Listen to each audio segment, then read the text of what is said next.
Muy bien, entonces continuamos con el trabajo del último tema del periodo, de la guía del segundo periodo, que es el tema de la intertextualidad. Bueno, ¿qué es la intertextualidad? Es la relación o relaciones entre una obra literaria con otras obras literarias. Puede ser un libro con otro libro, un cuento con otro cuento, o puede ser un cuento con una obra de teatro, un cuento con una obra del cine, con una pintura, con una fotografía, entre muchas otras cosas. Usted puede hacer intertextualidad de muchas maneras. Incluso, si ustedes recuerdan, para ponerle de pronto una idea, han escuchado ustedes los cuentos de Cenicienta, Hansel y Gretel, La Caperucita, todos esos, y también han visto Shrek, la película Shrek. Si se dan cuenta, Shrek toma todas estas historias y todos estos cuentos. Eso es una intertextualidad en la que caracterizan a esos personajes de una forma bromista o pasada, pero entonces es tomando todas estas historias. ¿Sí? Eso es un ejemplo de intertextualidad. La relación establecida puede ser variada y dependerá de la intención del autor y los motivos del lector, las motivaciones del lector. Tipos de intertextualidad. Hay dos tipos de intertextualidad. La primera es la general, en la que se produce, como les decía, entre textos diferentes, o sea, entre varios textos que tienen una relación similar. Y la otra, que es la intertextualidad inmanente o restringida, que es la que hacen muchos escritores o muchos autores, muchos artistas, en la que fusionan sus personajes. Es decir, es un mismo autor, pero en varias obras de ese autor hay algo similar, un personaje similar, o si es pintura, entonces una imagen similar, ¿sí? Esas son las dos formas. ¿Cuántas clases de intertextualidad hay? Hay 4 clases, y aquí vamos a ver unos ejemplos. El primero es el plagio, que es una copia literal de un texto sin indicar la fuente de procedencia. Lo voy a explicar acá con esta imagen que está acá. Resulta que yo creo que ustedes saben que el plagio es ilegal. ¿Qué es el plagio? Que han tomado tal cual una obra, ¿sí? Y la han replicado y lo han dicho, lo que dice la fuente de procedencia. O sea, lo toman como propio, pero no se dan referencia que esa obra pertenece o que ya había sido usada por otras personas. Como se ve aquí, aquí está una que fue en el 2001 y esta que fue usada en el 2012. Es la misma imagen, pero pues no hace referencia a que esa imagen fue usada ya antes. La otra es una parodia, que es una imitación burlesca de una obra o del estilo del autor.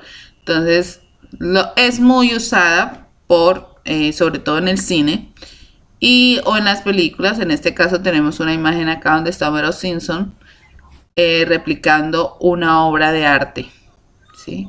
Es muy similar, entonces está replicando esa imagen y eso es burlesco, que es lo mismo que sucede con Shrek.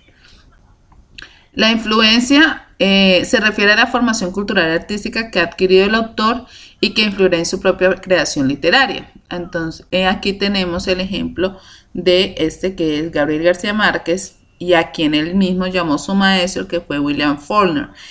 Bueno, eso lo entenderán un poco más adelante cuando ya empecemos a ver teoría literaria, pero para explicar un poco más rápido, William Faulkner es mayor que Gabriel García Márquez. Él creó una forma de escritura que es el realismo mágico. Y Gabriel García Márquez leía mucho sus textos y le llamaron mucho la atención y empezó a usar esa misma metodología de escritura que usaba William Faulkner en sus textos. Pero no quiere decir que lo copiara, porque no se copiaba, sino que usaba su estilo. Y además lo referenciaba siempre diciendo que él que ese estilo que él tenía estaba tomado de William Faulkner. Entonces, ¿qué se llama el realismo mágico? La intratextualidad es la relación que se establece un texto con otro producido por el mismo autor. Y eso lo volvemos a ver aquí con el señor Gabriel García Márquez. ¿Qué pasa con Gabriel García Márquez? Sus textos, todos sus textos tienen una relación. Y siempre hay un personaje, un lugar. Siempre en las historias de él hay una referencia. O hay un personaje que se repite o algo. ¿sí? Aquí vemos un ejemplo con 100 años de soledad, un párrafo de 100 años de soledad en donde nos hablan de un personaje que se llama Aureliano Buendía. Y aquí en un cuento que se llama La siesta del martes, vuelve y aparece el personaje del coronel Aureliano Buendía, ¿sí? Que es el mismo personaje, tiene las mismas características, porque lo quiere tomar, pues es parte de su realismo mágico, de que al repetirlo constantemente lo hace parte de una realidad, como si realmente hubiera existido. Bueno, vamos ahora con las actividades. Primera actividad. En esta actividad deben leer este cuento, que es la historia del rey Arturo y la leyenda del rey Arturo de Gran Bretaña, el hombre que sacó la espada, ¿sí? Se convirtió en un rey, el rey de Gran Bretaña, y que fue siempre acompañado por Merlín. ¿Qué historia nos recuerda? Porque la pregunta es ¿con cuál historia que haya leído tiene relación?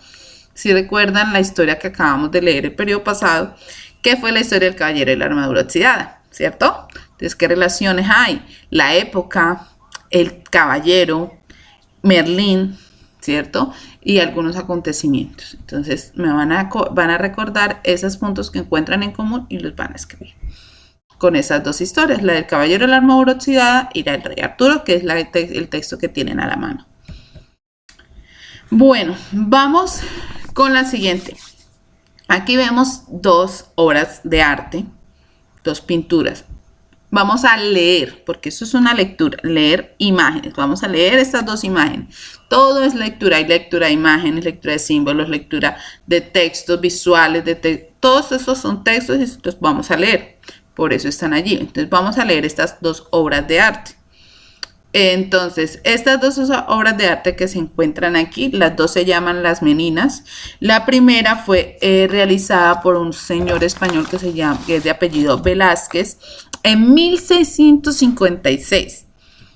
Y la segunda obra de arte, que también se titula Las Meninas, fue realizada por el señor Pablo Picasso, en 1959. La primera pertenece al barroco español, la segunda en la época contemporánea. Entonces, si las observamos muy bien, lo que intentó hacer Picasso fue replicar a su estilo, ¿sí? De alguna forma, replicar esta imagen con su estilo, porque es su estilo propio. Entonces intentó replicar o hacer una imagen similar a la que se encuentra allí, de Las Meninas de Velázquez, que primero fue las Meninas y luego fue la segunda. Entonces la pintura se observa una intertextualidad general, restringida, mixta o ninguna. Entonces recuerden que tenemos una intertextualidad general, ¿cierto? Que fue lo primero que trabajamos en el texto. Esperen un momento. Entonces acá volvemos a la intertextualidad general, que es la relación entre diversos autores que sean de distintas épocas. Entonces la que tenemos es una intertextualidad general. Ahora vamos con que se clasifica como qué tipo de intertextualidad, de plagio, parodia, influencia o intratextualidad. Entonces, plagio no es porque no está haciéndolo exacto. No es influencia porque no está usando el mismo estilo. No es intratextualidad porque no es el mismo autor. Entonces es parodia.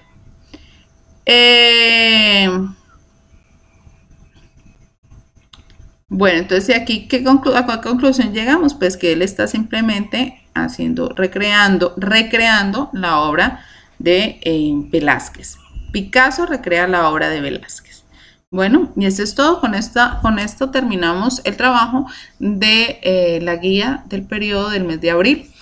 Entonces, espero que haya sido claro. Igual recuerden que estoy atenta a cualquier inquietud.